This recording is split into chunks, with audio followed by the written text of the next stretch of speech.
자, 이제 두 번째 시간인데요. 여러분요, 그 페이지 6페이지 제3조를 한번 살펴보도록 그렇게 하겠습니다. 제3조는 권리 능력의 존속기간이죠. 사람은 생존이죠.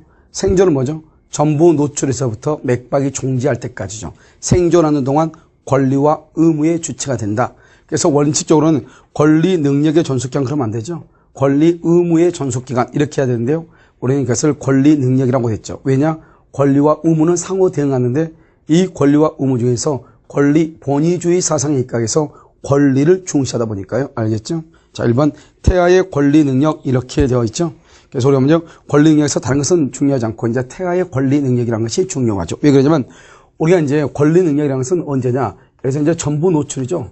전부 노출했을 때 노출하죠. 그러면 여기서 이제 뭐가 되냐? 권리 능력이 생기는 것이고요. 권리 능력. 그러고 나서 이제 권리 능력이 있고, 그다음에 여기서 뭐가 있죠? 의사 능력이라고 하는 것이 있고, 그다음에 여기 뭐가 있죠? 여기 행위 능력이다 이런 것이 있잖아요. 그래서 행위 능력이 있었는데 행위 능력이 있기 전을 우리 뭐라 한다? 그래서 행위 능력이 없는 것을 제한 능력자다 이렇게 얘기하죠. 그래서 권리 능력은 아기가 태어나야지 권리 능력이 있는데 태어나기 전이죠. 태어나기 전 이것을 우리는 뭐라고 한다? 태아다 이렇게 얘기해요. 태아. 그래서 태아의 권리 능력에 관한 것. 과연 태아는 권리 능력이 있느냐? 우리나라의 판례 견해에 의하면 원칙적으로 태아는 출생함으로써 그 다음에 죽을 때까지 맥박이 종지할 때까지 권리 능력이 있다 이렇게 보기 때문에요. 여기서 보면 사람이 출생하기 전에는 권리 능력이 없다 이런 말이죠. 그래서 출생하기 전에는 권리 능력이 없는 것으로 보기 때문에 그러면 이 태아도 우리는 생명체로 보는데 과연 어떻게 할 것인가. 이게 이제 나라마다 다른데 우리는 일반적 보호주의와 개별적 보호주의가 있잖아요. 우리나라는 개별적 보호주의죠. 그래서 예를 들어서 상속이라든가 손해배상이라든가 이러한 경우에는 우리는 태아의 권리 능력을 인정하지만 그 외의 것들 있잖아요. 인지라든가 뭐 이런 것들 증여계약이라든가 유증은요 상대방 없는 단독행위가 당연히 태아한테도 인정되지만 증여는 계약이잖아요. 그럼 계약은 태아가 계약을 해야 되는데 계약을 할 수 있는 염려에 따라서 약간 달라지지만 판례 입장에서는 인정되지 않는다 이런 말이죠. 그러면 우리가 이제 정지조건서라고요. 정지조건서라고 해제조건설이 이렇게 있는데 정지조건서는 장래 효력이 발생하는 것이고요. 해제조건서는 장래 효력이 소멸하는 거잖아요. 그러면 장래 발생은 장래 소멸하니까 정지조건설의 입장에서는 지금 현재는 아무 일이 없는 거죠. 아무것도 없는 것이죠. 그래서 여기서 이제 사건이 발생했어. 아버지가 사망했다. 아버지가 사망했어도 태아한테는 아무런 능력이 없는 거죠. 왜? 태아는 출생함으로써 효력이 발생한다. 출생함으로써 능력을 취득하니까요. 그럼 어떻게 해야 돼? 이 태아는요. 일단 출생하고 난 다음에 살아서 출생하고 난 다음에 사건이 발생했던 대로 소급해서 능력을 취득한다. 이런 입장이죠. 그런데 해제 조건설의 입장은 다수설이죠. 일단 사건이 발생했다. 그럼 지금부터 태아는 능력이 있다. 그런데 태아는 능력이 있는데 태아가 말을 할 수 없으니까 태아의 어머니가 법정 대리인이 돼서 손해배상을 청구한다. 이런 말이죠. 그런데 나중에 이 아이가 사산돼요. 사산된다. 사산. 죽어서 태어난다. 그럼 어떻게 되냐? 처음부터 그런 것이 없는 것으로 보는 것이죠. 알겠죠? 이것을 해제조건, 정지조건인데 일단 해제조건은 사건이 발생하면 그때부터 태아한테도 능력이 있다고 보기 때문에 태아 보호에 유리하지만 정지조건이라는 것은 처음부터 사건이 났을 때는 태아를 보호하지 않고 살아서 출생했을 때만 태아를 보호하기 때문에요. 여기서는 어떻게 된다? 태아 보호에는 미흡하게 된다. 이런 장단점은 다 있는 것이죠. 판례 입장에서 뭐다? 정지 조건설의 입장이기 때문에 어떠한 사건이 발생했다 해서 태아한테 권리가 발생하는 것이 아니고 일단 태아가 출생했을 때 처음 사건이 발생했었던 때로 소급하여 태아의 능력이 인정된다. 그러나 어느 견해에 의하든지 태아가 사산을 한다. 죽어서 태어난다. 그러면 어느 견해에 의하든지 그것은 아무런 효과가 없는 것이다. 이런 말이죠. 자, 그 다음에 3조 태아의 권리 능력이죠. 1번 정지조건설 기억이요. 그래서 정지조건설은 어떻게 되냐? 살아서 출생한 때에 소급한다.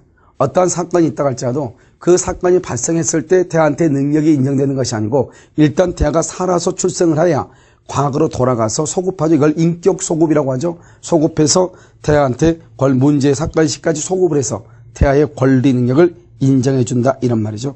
그런데 세 번째로 중요하죠. 모체와 같이 사망했다. 그럼 뭐야? 태아가 엄마 뱃속에서 엄마도 죽고 태아도 같이 죽었다 이 말이죠. 모체와 같이 사망하여 출생의 기회를 못 가진 이상 손해배상 청구권을 논할 여지가 없다. 무슨 말이냐? 사산된 경우는 정지조건설이든 해제조건설이든 태아의 권리 능력에 관한 것은 없다 이런 말이죠. 자, 그 다음에 니은요. 증여에 있어서 태아의 수중 능력이 증여는 뭐냐? 계약이거든요. 증여는 계약이니까. 그러면 태아가 어떻게 해야 돼요? 여기 보면 정지 조건서는 지금 살아서 출생할 때까지는 아무것도 없기 때문에요. 아무것도 없기 때문에 권리 능력이라는 것이 있을 수가 없고, 그러니까 여기는 법정 대리인이라고 하는 것이 있을 수가 없죠. 알겠죠? 그런데 해제 조건서는 문제가 발생할 때부터, 태아한테 발생할 때부터 여기서 권리 능력이 있단 말이죠. 권리 능력은 있으나 이 태아가 행위 능력이 없기 때문에 어떻게 돼요? 그럼 엄마가 법정 대리인이 대신하면 된다. 이런 말이죠. 따라서 해제 조건서에 의하면 법정 대리인이 있으니까 증여 계약을 대신 엄마가 체결할 수 있지만 여기는 정지 조건서에 의하면 태아의 권리 능력이 없죠. 그러니까 법정 대리인 것이 있을 수가 없으니까 증여 계약이라고 하는 것을 할 수가 없다. 이런 말이죠. 그래서 판례에 따르면 이 말이죠. 판례. 그래서 증여에 관해 태아의 수중 능력이 인정되지 아니하므로 태아인 동안에는 법정 대리인이 있을 수가 없어 법정 대리인에 의한 수중 행위도 할 수가 없다. 그런데 이것을 뒤집으면 해제 조건서례죠. 해제 조건서에 의하면 태아인 동안에도 능력이 있다. 하지만 이 태아는 권리 능력은 있지만 행위 능력이 없기 때문에 그의 어머니인 법정 대리인이 대리인으로서 수중계약, 즉 증여계약을 체결할 수가 있다. 이런 말이죠. 사인증여죠. 사인증여는 뭐냐면 우리가 이제 사인증여 같은 건 죽고 난 다음에 이걸 얘기하는 것이잖아요. 그래서 유증에 관한 방식에 관한 민법 1065조 내지 1072조는 유증은 뭐냐? 유증은 상대방 없는 단독행위거든요. 그냥 상대방 없는 단독행위가 만약에 A라고 하는 사람이 지금 뱃속에 태아가 있는데 태어나지 않았단 말이죠.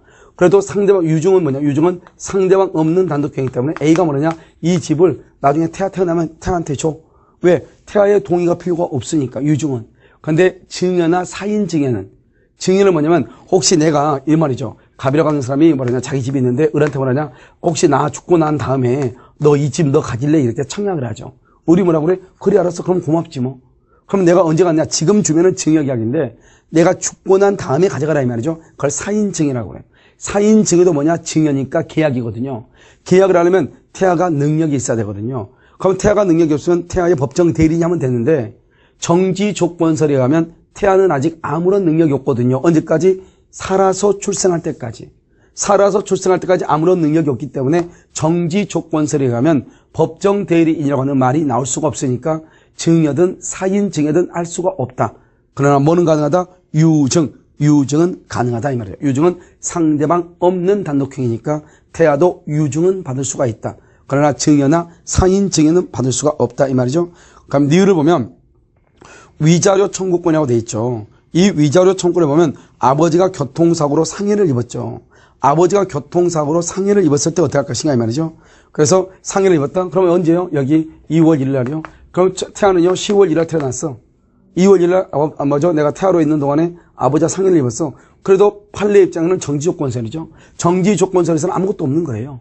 근데 내가 살아서 출생해서 10월 1일 그러면 문제가 사건이 발생할 때는 소급을 해가지고 이때부터 내가 손해배상 청구권이 있는 것으로 되는 거죠. 알겠죠? 그래서 손해배상을 청구할 수가 있다 이런 말이죠. 무슨 이야기했죠? 정신적 위자료를 청구할 수 있다 이런 말이죠. 그런데 우리가 이제 태아가 할 수 있는 것이 있고 태아가 할 수 없는 것이 있는데 태아가 할 수 있는 것은 지금 여기처럼 손해배상 청구권 할 수 있죠. 두 번째 상속을 받죠. 그래서 상속하고 같은 건 뭐죠? 상속하고 같은 종류인 게 유류분 있죠. 유류분.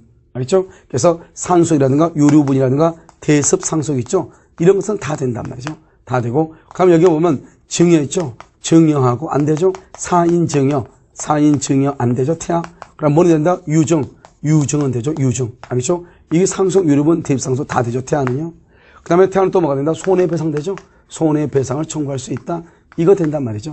근데 이제 만약에 아버지가 사망했을 때, 아버지가 사망했을 때 그 재산상 손해는 내가 직접 청구하는 것이 아니고 상속을 받아서 청구하는 거죠. 그래서 아버지가 교통사고로 사망했다. 그럼 교통사고를 당해서 사망할 때까지 아무리 순간 찰나라 갈지라도 고통을 겪는 거거든요. 그러니까 아버지한테 일단 정신적 위자료 같은 것이 발생을 하고 그 아버지한테 발생한 손해배상 청구권을 태아가 나중에 살아서 출생하면 상속을 받아서 권리를 행사할 수 있는 거죠. 그럼 이제 중요한 것은 인지죠. 인지. 아버지는 태아를 인지할 수 있지만 태아가 아버지한테 인지할 수 있는가? 안 된다.